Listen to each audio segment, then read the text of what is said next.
Pernahkah kamu memperhatikan sesuatu yang aneh dalam kehidupan orang Jawa? Seringkali, orang yang paling tenang justru adalah orang yang paling sulit digoyahkan. Mereka tidak banyak bicara, tidak menunjukkan kekuatan secara terang-terangan, tidak pula berusaha meyakinkan dunia tentang siapa diri mereka. Namun anehnya, ketika keadaan menjadi genting, ketika emosi orang lain meledak, ketika kekacauan mulai merayap, orang yang diam itu tetap berdiri tegak, seperti pohon tua yang akarnya menembus jauh ke dalam tanah. Seolah ada sesuatu yang menopang batin mereka dari dalam. Dalam tradisi Jawa kuno, keadaan ini tidak dianggap sekedar sifat kepribadian. Ia disebut kesaktian batin. Bukan kesaktian yang identik dengan cerita silat, tenaga dalam atau kemampuan supranatural seperti yang sering digambarkan dalam legenda, melainkan sesuatu yang jauh lebih halus, namun jauh lebih kuat. Kesaktian yang lahir dari diam yang sadar. Dalam pandangan spiritual Jawa kuno, diam bukanlah ketiadaan. Diam adalah ruang tempat kekuatan batin ditata. Seperti air yang tampak tenang di permukaan, tetapi menyimpan arus besar di kedalamannya. Orang Jawa kuno memahami bahwa manusia yang terlalu reaktif terhadap dunia luar akan mudah kehilangan pusat dirinya. Maka mereka mengembangkan suatu seni batin, kekuatan untuk menata diri dari dalam sebelum menata dunia di luar. Inilah yang membuat banyak tokoh spiritual Jawa dikenal memiliki aura yang sulit dijelaskan. Mereka tidak menguasai orang lain dengan suara keras atau dominasi, namun kehadiran mereka sendiri sudah cukup untuk membuat suasana menjadi tenang, seolah ada ketertiban batin yang memancar dari dalam diri mereka.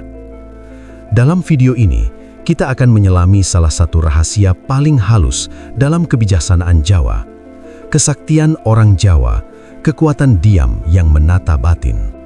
Kita akan membahas bagaimana tradisi Jawa kuno memahami kekuatan diam, mengapa pengendalian batin dianggap sebagai bentuk kesaktian tertinggi, serta teknik praktis yang bisa kamu gunakan untuk mulai membangun ketenangan batin itu dalam kehidupan modern.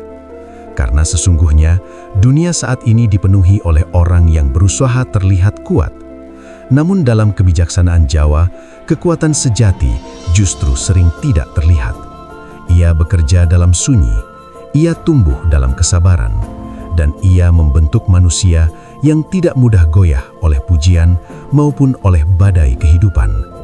Sekarang pertanyaannya adalah, bagaimana sebenarnya orang Jawa menumbuhkan kesaktian diam itu di dalam diri mereka? Untuk memahami kesaktian diam dalam tradisi Jawa, kita harus terlebih dahulu memahami satu prinsip dasar yang sangat dijaga dalam kebudayaan batin Jawa: keseimbangan antara dunia luar dan dunia dalam. Bagi orang Jawa kuno, manusia tidak hanya hidup di dunia fisik yang terlihat. Ada satu ruang yang jauh lebih penting untuk dijaga, ruang batin. Ruang inilah yang dalam berbagai ajaran Jawa sering disebut sebagai jagat cilik, dunia kecil di dalam diri manusia. Sementara alam semesta di luar disebut jagat gede. Para leluhur Jawa percaya bahwa kehidupan yang harmonis terjadi ketika jagat cilik dan jagat gede berada dalam keselarasan. Namun keselarasan itu tidak lahir dari keramaian, melainkan dari ketenangan batin yang dilatih secara sadar. Dalam banyak naskah dan ajaran spiritual Jawa, seperti Serat Wedatama, Serat Wulangreh, hingga ajaran laku para pertapa keraton, kita menemukan satu pesan yang berulang. Manusia yang mampu menguasai dirinya sendiri akan lebih kuat daripada manusia yang berusaha menguasai dunia. Karena itulah, orang Jawa kuno tidak terlalu memuja kekuatan yang tampak. Mereka lebih menghargai ketenangan yang mengendapkan ego. Ada satu sikap hidup yang sangat terkenal dalam kebijaksanaan Jawa: eling lan waspodo. Artinya sederhana namun dalam, tetap sadar dan tetap waspada terhadap gerak batin sendiri. Kesadaran ini membuat seseorang tidak mudah terseret oleh emosi, ambisi, atau reaksi spontan yang sering merusak keseimbangan diri. Disinilah diam menjadi sebuah laku spiritual. Diam bukan berarti pasif. Diam adalah cara untuk mendengar suara batin sebelum bertindak. Bahkan dalam tradisi tapa Jawa, banyak praktisi spiritual melatih diri dengan laku seperti tapa bisu, mengurangi bicara, atau menyendiri untuk sementara waktu. Tujuannya bukan untuk menjauh dari dunia, tetapi untuk membersihkan batin dari kegaduhan yang tidak perlu. Karena ketika batin menjadi tenang, manusia mulai bisa melihat hidup dengan lebih jernih. Dan menariknya, di zaman modern yang penuh kebisingan ini, justru ajaran lama itu terasa semakin relevan. Sekarang saya ingin tahu sesuatu dari kamu yang sedang menonton. Tuliskan di kolom komentar, kamu sedang menonton video ini dari kota mana? Menarik sekali melihat bagaimana kebijaksanaan kuno ini bisa menjangkau orang-orang dari berbagai tempat. Siapa tahu di antara kita yang menonton saat ini, ada yang berada di kota besar yang ramai. Ada juga yang menonton dari desa yang tenang, atau bahkan dari tempat yang sangat jauh dari tanah Jawa. Tuliskan kotamu di kolom komentar. Dan sekarang, mari kita masuk lebih dalam. Jika kesaktian diam ini memang nyata dalam tradisi Jawa, lalu bagaimana sebenarnya cara melatihnya dalam kehidupan sehari-hari? Kesaktian diam dalam tradisi Jawa bukanlah sesuatu yang muncul secara tiba-tiba. Ia tidak lahir dari bakat, garis keturunan, atau kemampuan khusus. Ia lahir dari laku.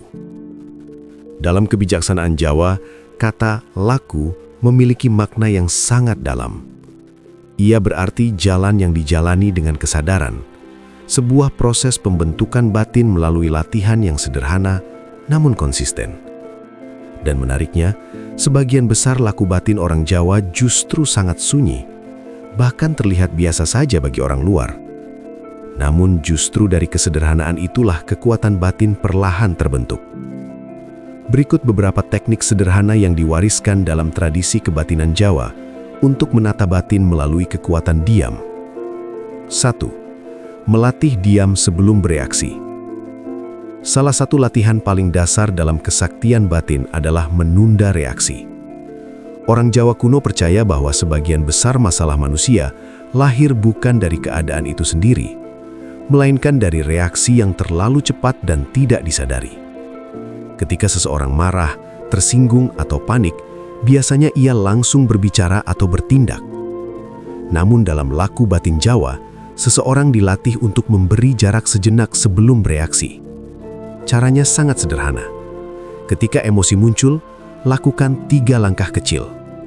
Diam sejenak, tarik napas perlahan, perhatikan apa yang sedang terjadi di dalam batin.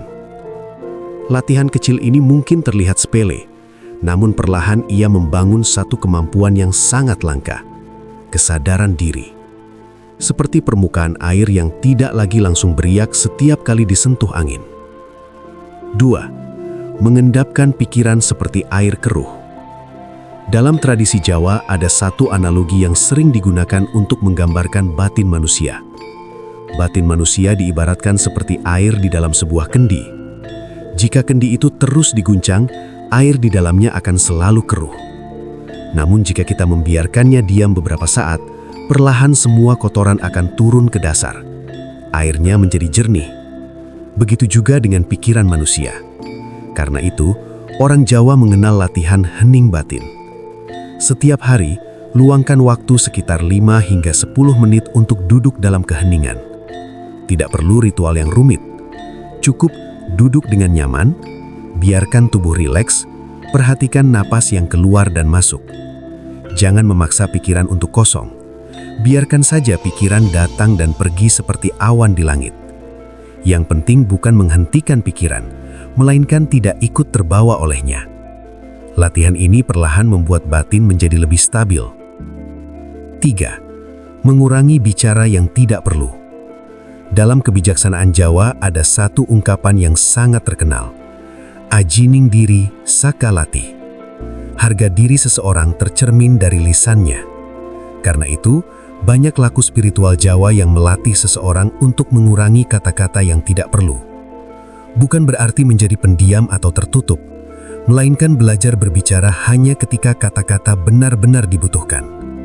Setiap kata yang keluar membawa energi. Jika seseorang terlalu banyak bicara tanpa kesadaran, energi batinnya akan cepat terkuras. Namun ketika seseorang berbicara dengan tenang dan terukur, kata-katanya justru memiliki bobot yang lebih kuat. Cobalah latihan kecil ini. Selama 1 hari, amati setiap kata yang ingin kamu ucapkan.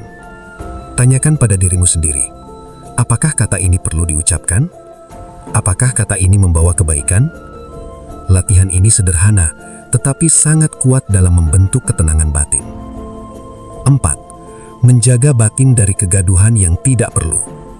Di zaman sekarang, kegaduhan tidak hanya datang dari lingkungan, tetapi juga dari informasi yang terus membanjiri pikiran kita. Orang Jawa kuno tidak hidup dengan kebisingan seperti ini. Karena itu, salah satu laku batin yang sangat penting adalah menjaga ruang batin dari hal-hal yang tidak perlu. Sesekali, beri dirimu waktu untuk menjauh dari layar, berjalan pelan di alam, atau sekadar duduk tanpa distraksi. Biarkan batin kembali ke ritme yang lebih alami. Karena sesungguhnya, kekuatan diam tidak tumbuh di tengah kebisingan yang terus-menerus. Ia tumbuh di ruang yang tenang. Namun semua latihan ini membawa satu pertanyaan yang lebih dalam. Jika seseorang benar-benar melatih kekuatan diam ini, apa yang sebenarnya akan berubah dalam dirinya?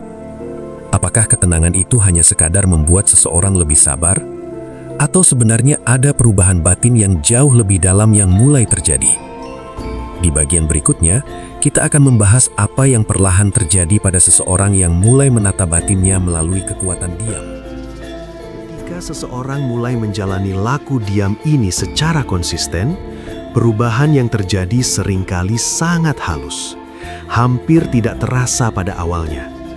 Tidak ada kilatan cahaya, tidak ada pengalaman dramatis yang tiba-tiba. Namun perlahan, sesuatu yang lebih dalam mulai bergerak di dalam dirinya. Seperti tanah yang perlahan menjadi subur setelah hujan yang jatuh dengan tenang. Perubahan pertama yang biasanya terjadi adalah batin mulai melambat. Di kehidupan modern, pikiran manusia bergerak sangat cepat. Satu pikiran belum selesai, pikiran lain sudah muncul. Satu emosi belum dipahami, emosi lain sudah datang menggantikannya. Akibatnya, batin menjadi seperti permukaan air yang terus diguncang oleh angin. Namun ketika seseorang mulai melatih diam sebelum bereaksi, duduk dalam hening batin, dan menjaga kata-kata dengan kesadaran, perlahan gelombang itu mulai mereda. Pikiran yang sebelumnya liar mulai menjadi lebih tertata. Dan pada titik ini, banyak orang mulai merasakan sesuatu yang sederhana namun sangat berharga. Ketenangan yang tidak bergantung pada keadaan luar. Sekarang, jika kamu sedang menonton video ini, cobalah lakukan sesuatu yang sederhana. Tarik nafas perlahan, biarkan udara masuk dengan lembut ke dalam tubuhmu. Lalu hembuskan nafas itu dengan perlahan. Tidak perlu terburu-buru. Biarkan bahumu rileks, biarkan wajahmu menjadi lebih lembut. Dan untuk beberapa detik, izinkan dirimu hanya hadir di momen ini. Kamu tidak perlu memikirkan masa lalu. Kamu juga tidak perlu memikirkan apa yang akan terjadi nanti. Cukup dengarkan dan biarkan pikiranmu menjadi sedikit lebih tenang. Karena dalam tradisi batin Jawa, ketenangan bukan sesuatu yang harus diciptakan. Ia sebenarnya sudah ada di dalam diri manusia. Hanya saja selama ini tertutup oleh terlalu banyak pikiran. Ketika seseorang mulai memberi ruang bagi diam, batin seperti air yang dibiarkan mengendap. Segala kegelisahan perlahan turun ke dasar. Dan dari situlah muncul kemampuan kedua yang sangat penting, kejernihan melihat hidup. Banyak keputusan buruk dalam hidup sebenarnya lahir dari batin yang sedang keruh. Ketika seseorang sedang marah, takut, atau panik, ia cenderung melihat dunia secara sempit. Segala sesuatu terasa lebih besar dari yang sebenarnya. Namun ketika batin tenang, perspektif mulai berubah. Masalah yang dulu terasa berat mulai terlihat lebih ringan. Situasi yang dulu terasa membingungkan mulai menjadi lebih jelas. Orang Jawa kuno sering menggambarkan keadaan ini seperti bulan yang muncul di permukaan air yang tenang. Jika airnya bergelombang, bayangan bulan akan terpecah-pecah. Namun jika airnya tenang, bulan terlihat utuh. Begitu juga dengan kebijaksanaan batin. Ia hanya bisa muncul ketika batin berada dalam keadaan hening dan stabil. Dan ada satu perubahan lagi yang sering terjadi, meskipun jarang disadari. Ketika batin seseorang menjadi lebih tenang, energi kehadirannya juga berubah. Orang-orang di sekitarnya mulai merasakan sesuatu yang berbeda. Bukan karena orang itu berusaha mempengaruhi siapapun, melainkan karena ketenangan batin memiliki sifat yang menular. Seperti api kecil yang dapat menyalakan obor lain, ketenangan seseorang seringkali membuat orang lain ikut merasa lebih tenang. Inilah sebabnya mengapa dalam banyak kisah Jawa, seorang guru spiritual atau orang tua yang bijak seringkali tidak perlu banyak berbicara. Kehadirannya saja sudah cukup untuk membuat suasana menjadi lebih damai. Namun, perubahan batin ini sebenarnya baru permulaan. Karena ketika seseorang terus melatih kekuatan diam ini, ada lapisan yang lebih dalam lagi yang mulai terbuka. Lapisan yang jarang dibicarakan, tetapi sangat dikenal dalam kebijaksanaan spiritual Jawa. Dan di sanalah kesaktian batin yang sebenarnya mulai terbentuk. Ketika seseorang terus melatih kekuatan diam ini dalam kehidupannya, ia perlahan memasuki lapisan batin yang lebih dalam. Pada tahap ini, kesaktian orang Jawa mulai terlihat bukan sebagai sesuatu yang ajaib, tetapi sebagai kematangan batin yang sangat stabil. Dalam banyak ajaran kebatinan Jawa, keadaan ini sering digambarkan dengan istilah maneges, batin yang tegak, tidak mudah goyah oleh keadaan luar. Bayangkan sebuah gunung tua yang berdiri di tengah perubahan cuaca. Kadang angin datang, kadang hujan turun, kadang kabut menyelimuti puncaknya. Namun gunung itu tetap berada di tempatnya. Begitulah keadaan batin seseorang yang telah lama melatih kekuatan diam. Ia tidak lagi mudah terseret oleh pujian dan tidak pula runtuh oleh kritik. Ia tidak lagi terlalu terguncang oleh keberhasilan dan tidak pula kehilangan arah ketika menghadapi kegagalan. Bukan karena hidupnya selalu mudah, melainkan karena pusat dirinya tidak lagi bergantung pada keadaan luar. Dalam filosofi Jawa, keadaan ini sering disebut sebagai teteging ati, hati yang teguh. Namun menariknya, kesaktian batin ini sering disalahpahami. Banyak orang mengira bahwa orang yang tenang adalah orang yang pasif. Seolah-olah ia hanya menerima keadaan tanpa kekuatan untuk bertindak. Padahal, dalam kebijaksanaan Jawa, justru sebaliknya. Orang yang batinnya tenang justru lebih tajam dalam bertindak. Mengapa? Karena tindakannya tidak lahir dari emosi yang meledak-ledak, melainkan dari kesadaran yang jernih. Seperti seorang pemanah yang menunggu dengan sabar sebelum melepaskan anak panahnya. Jika ia tergesa-gesa, anak panah itu akan meleset. Namun jika ia menunggu hingga nafasnya stabil dan pandangannya tenang, panahnya akan meluncur tepat ke sasaran. Begitu juga dengan tindakan manusia. Orang yang terlalu reaktif sering membuat keputusan yang tergesa-gesa. Namun orang yang memiliki kekuatan diam mampu melihat waktu yang tepat untuk bertindak. Disinilah salah satu aspek paling jarang dibicarakan dari kesaktian orang Jawa. Kesaktian itu bukan sekedar kemampuan mengendalikan diri. Kesaktian itu adalah kemampuan menjaga kejernihan batin di tengah dunia yang penuh kegaduhan.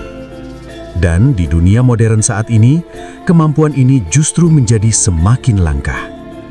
Kita hidup di zaman yang mendorong manusia untuk terus bereaksi. Berita datang setiap saat, pendapat saling bertabrakan, emosi mudah tersulut oleh hal-hal kecil. Akibatnya, banyak orang hidup dalam keadaan batin yang terus gelisah. Namun orang yang memahami laku diam akan berjalan dengan ritme yang berbeda. Ia tetap hidup di dunia yang sama, ia tetap menghadapi masalah yang sama. Namun di dalam dirinya ada ruang yang tidak ikut terguncang oleh semua itu. Seperti pusar-pusaran air yang sebenarnya tetap tenang di tengah arus yang berputar. Inilah yang oleh banyak leluhur Jawa dianggap sebagai kesaktian sejati. Bukan kesaktian yang membuat seseorang tampak luar biasa di mata dunia, melainkan kesaktian yang membuat seseorang tidak mudah kehilangan dirinya sendiri. Dan, ironisnya, kekuatan seperti ini justru semakin dibutuhkan di zaman sekarang. Karena di tengah dunia yang semakin bising, manusia yang mampu menjaga ketenangan batinnya akan memiliki satu keunggulan yang sangat langka: kejernihan untuk melihat hidup dengan lebih dalam. Namun, semua kebijaksanaan ini pada akhirnya membawa kita pada satu pertanyaan terakhir. Jika kesaktian diam ini memang bisa dilatih oleh siapa saja, apakah kita berani memulai perjalanan sunyi itu di dalam diri kita sendiri? Pada akhirnya, kesaktian orang Jawa bukanlah sesuatu yang berada di luar diri manusia. Ia bukan kemampuan rahasia yang hanya dimiliki oleh segelintir orang terpilih. Kesaktian itu sebenarnya sangat dekat, bahkan seringkali sudah ada di dalam diri kita sejak awal. Ia adalah kekuatan untuk menata batin sebelum menata dunia. Dalam perjalanan video ini, kita telah melihat bagaimana kebijaksanaan Jawa memandang diam bukan sebagai kelemahan, melainkan sebagai ruang tempat kekuatan batin tumbuh. Kita belajar bahwa ketenangan batin dapat dilatih dengan menunda reaksi. Pikiran bisa dijernihkan dengan latihan hening sederhana. Kata-kata yang dijaga membawa kekuatan yang lebih besar, dan batin yang tenang mampu melihat hidup dengan kejernihan yang jarang dimiliki banyak orang. Ketika seseorang melatih semua itu secara perlahan, sesuatu yang menarik mulai terjadi. Ia tidak lagi hidup hanya berdasarkan reaksi terhadap dunia luar. Ia mulai hidup dari pusat batinnya sendiri. Dan dari sanalah muncul keteguhan hati, kejernihan berpikir, serta ketenangan yang tidak mudah goyah oleh keadaan. Inilah yang oleh para leluhur Jawa disebut sebagai kesaktian batin. Kesaktian yang tidak perlu dipamerkan. Kesaktian yang tidak membutuhkan pengakuan. Namun diam-diam membuat seseorang menjadi lebih kuat dalam menghadapi kehidupan. Sekarang sebelum kita mengakhiri perjalanan ini, ada satu hal kecil yang sangat membantu agar lebih banyak orang bisa menemukan kebijaksanaan seperti ini. Jika kamu merasa video ini membawa ketenangan, wawasan, atau sesuatu yang berharga untuk batinmu, luangkan 1 detik untuk menekan tombol subscribe pada channel ini. Jangan lupa juga tekan tombol lonceng agar kamu tidak melewatkan video-video berikutnya yang akan membahas kebijaksanaan kuno, laku batin, dan rahasia spiritual yang jarang dibicarakan. Jika bagian tertentu dari video ini terasa paling menyentuh atau membuka pemahaman baru bagimu, tuliskan juga di kolom komentar. Saya sangat tertarik membaca pengalaman dan pemikiranmu. Dan jika kamu merasa video ini bisa membawa manfaat bagi orang lain, mungkin teman, keluarga, atau seseorang yang sedang mencari ketenangan batin, jangan ragu untuk menekan tombol like dan membagikan video ini. Karena terkadang, satu pesan sederhana bisa sampai kepada seseorang yang benar-benar membutuhkannya. Dan sebelum kamu pergi, ingatlah satu hal kecil dari kebijaksanaan Jawa yang sangat sederhana namun sangat dalam. Kadang-kadang, kekuatan terbesar dalam hidup bukanlah kemampuan untuk melawan dunia, melainkan kemampuan untuk tetap tenang di tengah dunia yang terus bergerak. Sebab dari ketenangan itulah, kebijaksanaan mulai berbicara.